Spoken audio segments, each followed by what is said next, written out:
日本の皇室のことって、日本は天皇制の国、戦後天皇は日本国及び日本国民統合の象徴となった、天皇は憲法に規定された国事行為を行うってのは中学校で勉強するんですけど、皇室とは何なのか、皇族とは何なのか、親王内親王とは何なのか、王女王とは何なのか、宮家とは何なのかってのは中学校では勉強しないんですよね。その結果、日本の皇室関連のニュースを見てもどういうことなのかよくわからんって感じになりがちです。ということで、これらの用語について図も使いながらざっくりと説明をします。でまず皇室とは何なのかについてです。皇室ってのは日本の天皇及びその一族の総称のことです。2021年9月現在、天皇と上皇と皇族16名の合計18名により構成されています。で、似たような言葉に皇族ってのがありますが、皇后、太皇太后、皇太后、親王、親王妃、内親王、王、王妃および女王を皇族とする。で、皇室典範の第5条に書かれています。で、皇室典範ってのは、皇室に関する事柄を定めた法律のことです。で、この皇室典範に書かれている通り、天皇と上皇は皇族ではありません。で、上皇ってのは退位した天皇、元天皇のことです。じゃあ、ここからは皇族に含まれるそれぞれの身分、地位について説明をします。まず皇后からです。皇后は天皇の后、妻のことです。で、皇太后ってのは前の代の天皇の后のことです。で、皇室典範には書かれていないんですけど、上皇后という称号があります。上皇后は天皇の退位等に関する皇室典範特例法に基づいて退位した天皇の后のことです。2019年に天皇の退位が行われましたよね。で、そうすると天皇の后だった美智子さまは皇后ではなくなって新たな称号が与えられるわけです。で、その際、新たな称号をどうするかでかなり揉めたみたいなんですよ。で、どんな対立だったのかに関しては省略します。で、結果的には新たに上皇后と言われる称号が作られることになりました。あと、太皇太后っていうのは、前の前の代の天皇の后のことです。で次、親王、親王妃、内親王について説明をします。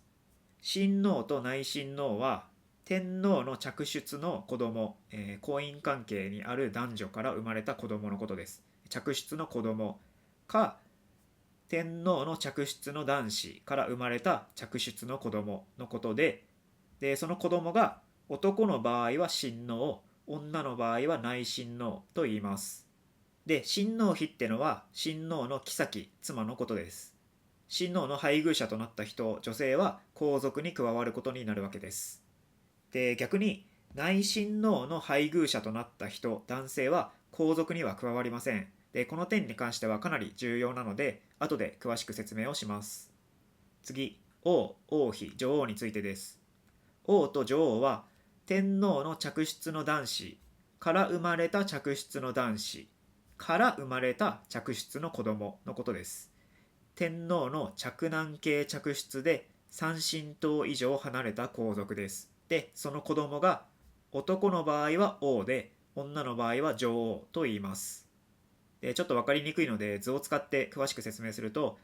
例えばこの人 A が天皇だったとしたら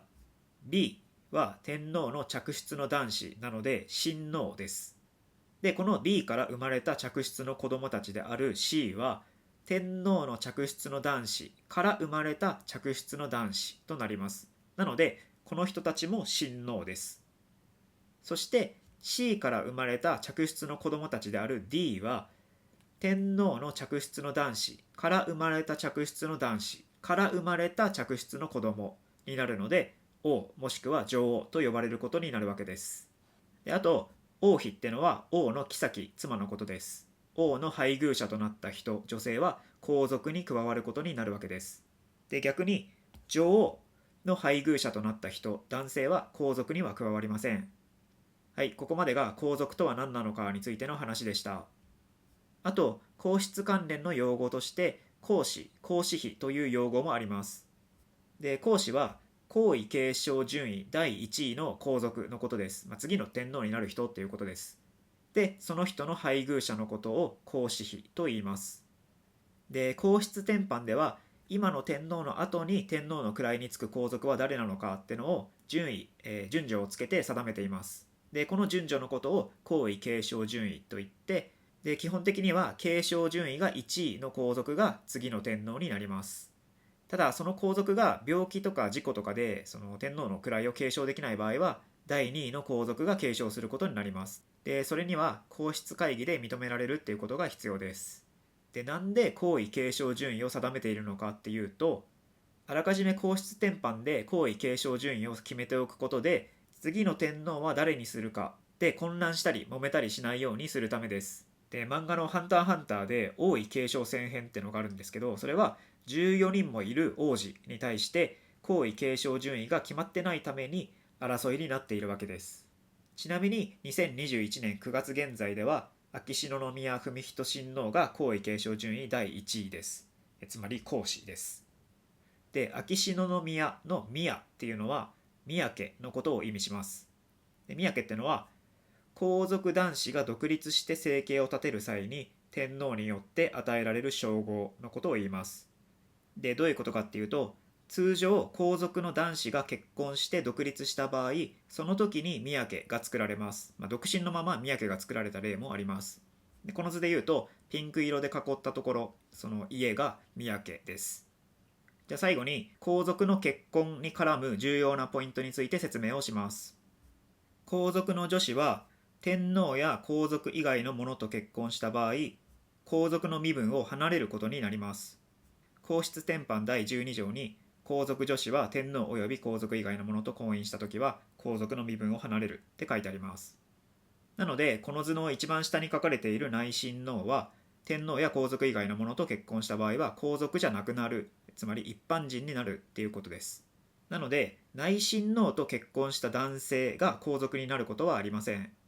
皇室典範第15条に、皇族以外の者及びその子孫は、女子が皇后となる場合及び皇族男子と婚姻する場合を除いては皇族となることがないと書かれています。一方で皇族男子は基本的には皇族の身分を離れることはありません。皇族女子の場合とは違って皇族の男子が結婚した場合はその妻が新たに皇族に加わることになります。つまり皇族男子は基本的には減らないっていうことです。言い換えると皇族男子は基本的には一般人にはなれず一生皇族として過ごすっていうことです。はい、以上です。最後までご視聴いただきありがとうございました。